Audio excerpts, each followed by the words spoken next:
Hey, this is Dr. Laura Koniver, and today I'm creating a really quick video to hopefully help ease some of your burdens and to make a decision that you're thinking about and that's weighing on you in your life easier.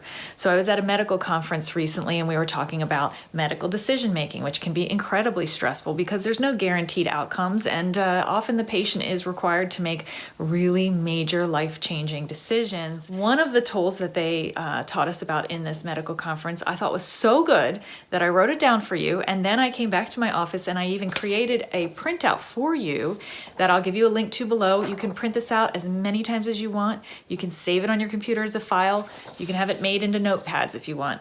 I thought it was fantastic, and it was so good at providing clarity and just one sheet of paper that I just really wanted to give this to you in a video today. So I'm going to ask you some questions out loud, and I just want you to jot down the first thing that comes to mind with each of these questions. There's 5 of them. Okay, so the acronym is the BRAIN Decision-Making Worksheet.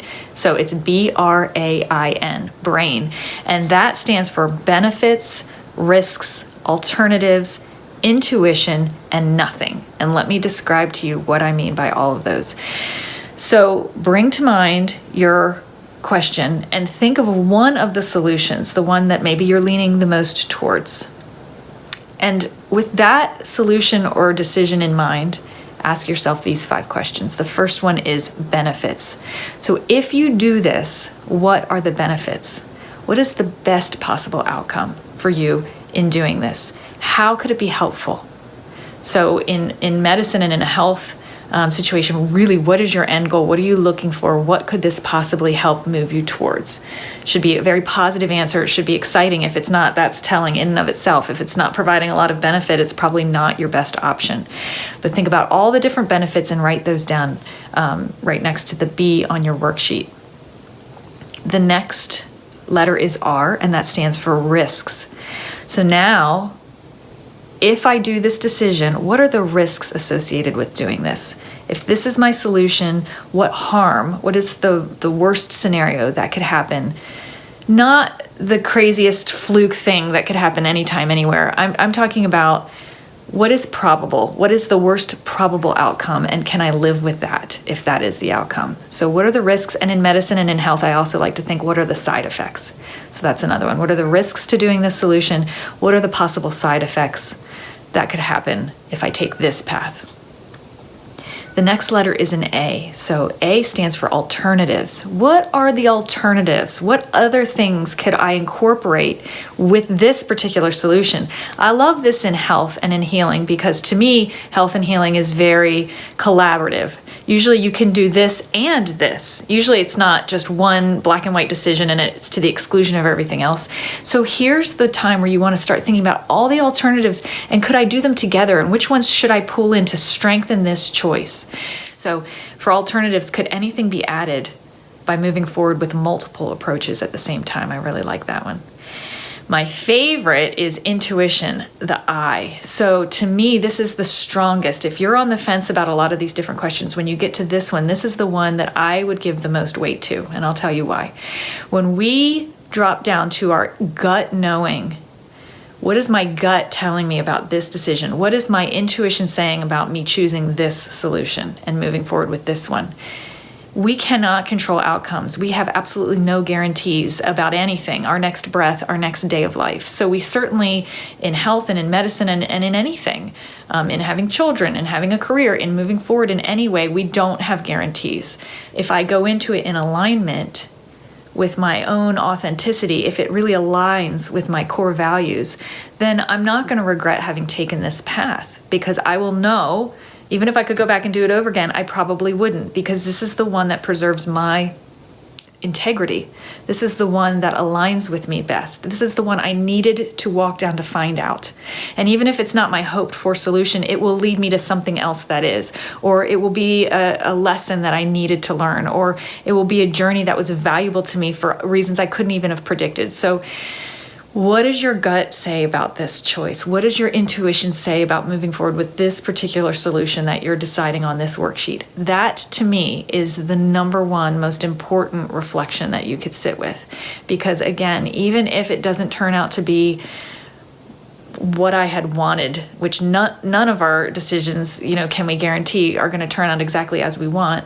This is the one that I'll have the least regret with journeying through. This is the decision that I'm the most in alignment with. So I can't emphasize enough how much intuition and gut hunches and knowings really put you in a position of authenticity and power. And then the last one is N, nothing. This is my second favorite one. What if I do nothing? It's not always the right decision. Sometimes clearly it'll show. If I delay, if I do nothing at all, then this progresses or this falls apart, or there's these possible bad outcomes. Anything is better than nothing. Sometimes that becomes really clear, and that's very valuable to know. Sometimes any action is better than inaction. But just as often, if not more often, not doing something when the path is not clear is the best possible option at the time. Sometimes just waiting. So you can take this question to say, what if I just wait a week on this? What if I sleep on it and wait one more night and revisit it tomorrow? What if I wait a year? What are the different outcomes with each of those decisions? What if I do nothing ever? And you can actually even print off a sheet for each. In all of these, like we're on nothing. So on that, what if I wait a week? You could print out a whole worksheet on that. If I wait a week, what are the benefits? But what are the risks? But what are the alternatives to, if I wait a year, what are the benefits of waiting that long? But what are the risks of waiting that long? And what are alternatives I could be doing during that year? So you really can print out as many copies as you want of this and use it for all the different possible solutions. The doing nothing, the waiting, to the using alternative healing modalities or strategies, using collaborations and combinations of things. What does your intuition say versus what does your logic say? Is there an overlap there? And what is that solution? And then print out another worksheet based on that area of overlap.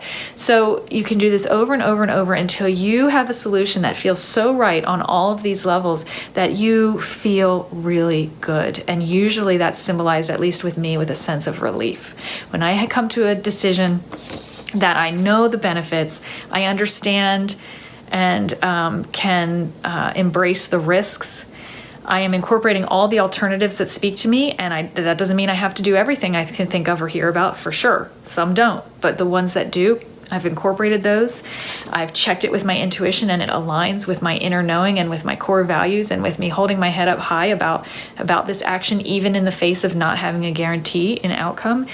And I have made sure that it's actually not better to do nothing. It's actually better to do this solution. When that all comes together, it is very powerful and authentic. And then you can move forward in such a way that you feel this relief, and such a way that you embrace and enjoy the actual journey of it and the unfolding of it, and that you're excited to move forward with this solution. So I hope that was really helpful. If you don't have a printer and you don't want to use a worksheet, or you're just, driving somewhere and thinking, or you're on a trip, just remember BRAIN is the acronym. What are the benefits, the risks, the alternatives? What does your intuition say? And what if you do nothing? And I just think that's so fantastic. I had to stop taking notes right in the middle of that conference just to record this video for you. And now I'm going to head back, and I hope it was helpful. If you want thousands of other holistic healing tips, including free articles and videos, and if you want to subscribe to my weekly uplifting healing newsletter, please meet me over on my website at intuition-physician.com. Thank you so much.